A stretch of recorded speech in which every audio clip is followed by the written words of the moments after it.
Tax जिसका कि आपको अकाउंट बनाना पड़ता है अगर गिवन हो इन्फॉर्मेशन। तो यहाँ हमें करंट लायबिलिटी में से सिर्फ क्या लेना है, ट्रेड पेबल। अब आता है करंट एसेट्स में। करंट एसेट्स में आ गया आपका current investments, current inventories, trade receivable, cash and cash equivalent. अब इसके अंदर कैश एंड कैश इक्विवेलेंट तो हम नहीं लेते हैं वर्किंग कैपिटल चेंजेस में, और ना ही करंट इन्वेस्टमेंट या मार्केटेबल सिक्योरिटीज या शॉर्ट टर्म इन्वेस्टमेंट। इन दोनों को हम जब पूरा कैश फ्लो स्टेटमेंट बनाते हैं तो कैश एंड कैश इक्विवेलेंट में कंसीडर किया जाता है, इसलिए इसे वर्किंग कैपिटल चेंजेस में नहीं लेना। इन दोनों पॉइंट्स को हम कंसीडर नहीं करते हैं।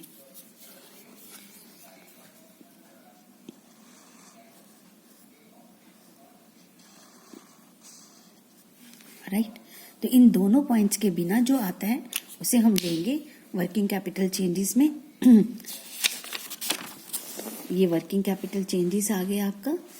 इसके बाद जो अमाउंट आएगा उसे बिफोर टैक्स करेंगे, इसमें से टैक्स पेड माइनस करना है। टैक्स पेड आपका 35,000। ये कैसे आया, इसके लिए आपको प्रोविजन फॉर टैक्स अकाउंट बनाना पड़ेगा।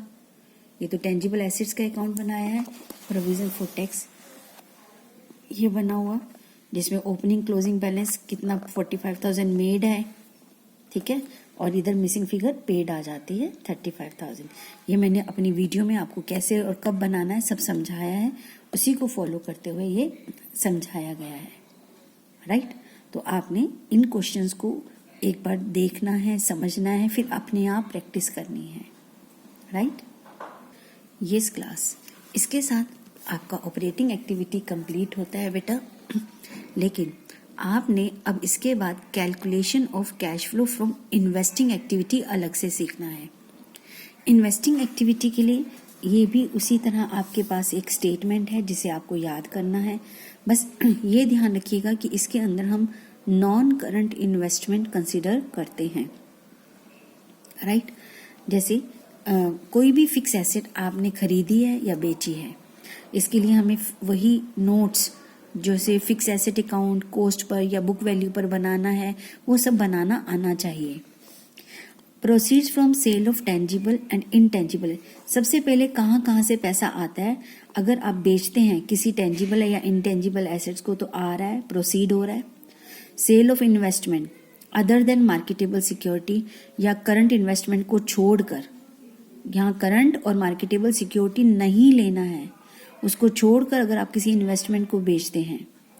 लोन एंड एडवांसमेंट, चाहे वो शॉर्ट टर्म का है या लॉन्ग टर्म का है, ये ध्यान रखेंगे।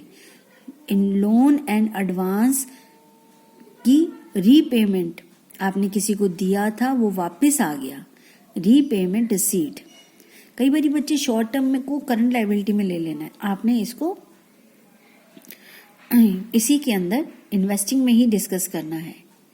Received from income from investment, अब यहां आपने इन्वेस्ट कर रखा था किसी नॉन करंट इन्वेस्टमेंट में, तो या आपने किसी को लोन दिया हुआ था, तो उसके ऊपर जो मिलेगा पैसा वो हमारा ऑपरेशनल तो प्रॉफिट है नहीं, ठीक है। इनकम जैसे रेंट रिसीव्ड है, इंटरेस्ट रिसीव्ड है, डिविडेंड रिसीव्ड है, तो ये लिखता है receipt of income from investment, non current and current investment और अदर देन मार्केटेबल सिक्योरिटीज, ठीक है।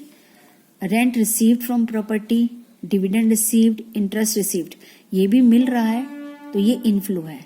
तो मेन हमारी 3 चीजों का इनफ्लो है बेचने पर, उससे मिलने वाला इंटरेस्ट भी, डिविडेंड भी, रेंट भी हमारा इनफ्लो है। अब आता है outflow.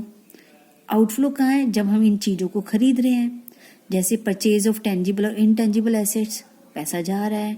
Payment for purchase of investment, आपने इन्वेस्टमेंट परचेज करी है, ठीक है। लोन एंड एडवांस दिया है किसी को, तो ये सारों से पैसा आ रहा है, यहाँ जा रहा है। जो आया उसमें से जो गया उसे माइनस करेंगे बेटा, लिखा है ना cash flow from if A is more than B. अगर ए का आने का ज्यादा टोटल है बी से तो हमें क्या बोलेंगे, फ्लो। इनफ्लो, और अगर इसका टोटल आउटफ्लो का टोटल ज्यादा है और ऊपर आने का कम है तो फिगर माइनस में आ जाएगी, तो लिखा जाएगा यूज्ड इन इन्वेस्टिंग एक्टिविटीज। ठीक है, तो ये था हमारा ये फिगर्स, ये स्टेटमेंट याद रखो, फिगर्स अपने आप ढूंढ लो, उसमें से आप अपने आप निकाल सकते हैं। ये आइटम्स हमें चाहिए।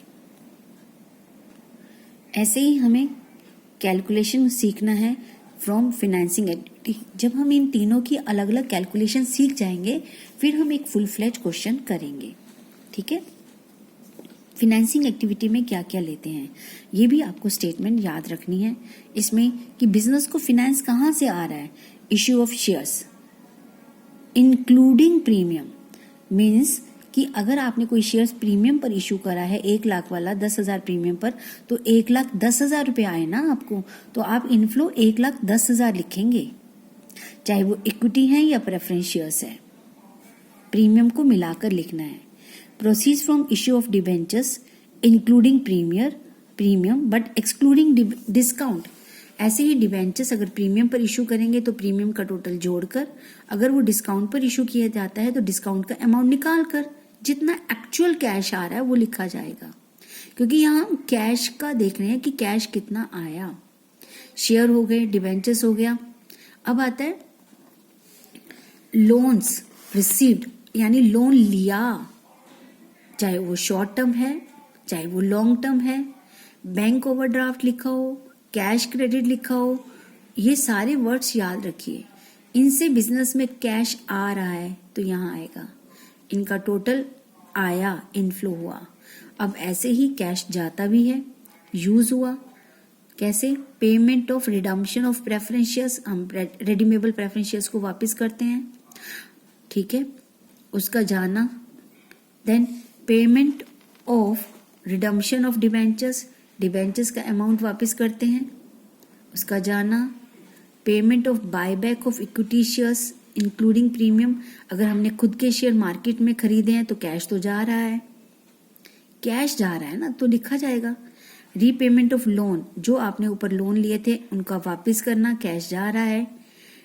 इंटरीम डिविडेंड पेड, अब जो शेयर्स या डिबेंचर्स इनके ऊपर कंपनी को इंटरेस्ट और डिविडेंड देना पड़ता है वो भी फाइनेंसिंग एक्टिविटी है।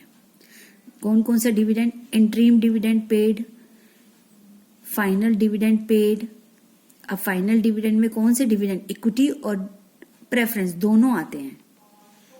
ठीक है, interest paid to debentures, interest paid to lenders जिन्होंने लोन दिया है, इंटरेस्ट ऑन लोन चाहे वो शॉर्ट टर्म है लॉन्ग टर्म है, तो बेसिकली सब इंटरेस्ट कोई भी जा रहा है वो यहाँ आएगा।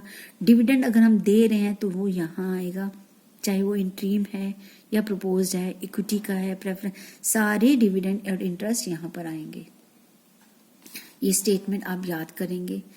जो आ रहा है उसका टोटल लिखेंगे, जो जा रहा है उसका टोटल लिखेंगे। अगर आने का ज्यादा है तो इनफ्लो होगा, फ्लो आया फ्रॉम। अगर पेमेंट्स का टोटल ज्यादा है तो क्या लिखा जाएगा, यूज्ड इन फाइनेंसिंग एक्टिविटी। तो बेसिकली हमारा जो थ्योरी पार्ट है, बेसिक चीजें हैं, वो चैप्टर यहाँ कंप्लीट हो गया, लेकिन हमें इन क्वेश्चंस की प्रैक्टिस करना बहुत जरूरी है। तो नेक्स्ट वीडियोस में जो क्वेश्चंस जहां तक हमने छोड़ी थी इलिस्ट्रेशन, उसके आगे की इलिस्ट्रेशंस की प्रैक्टिस करेंगे। थैंक यू बेटा।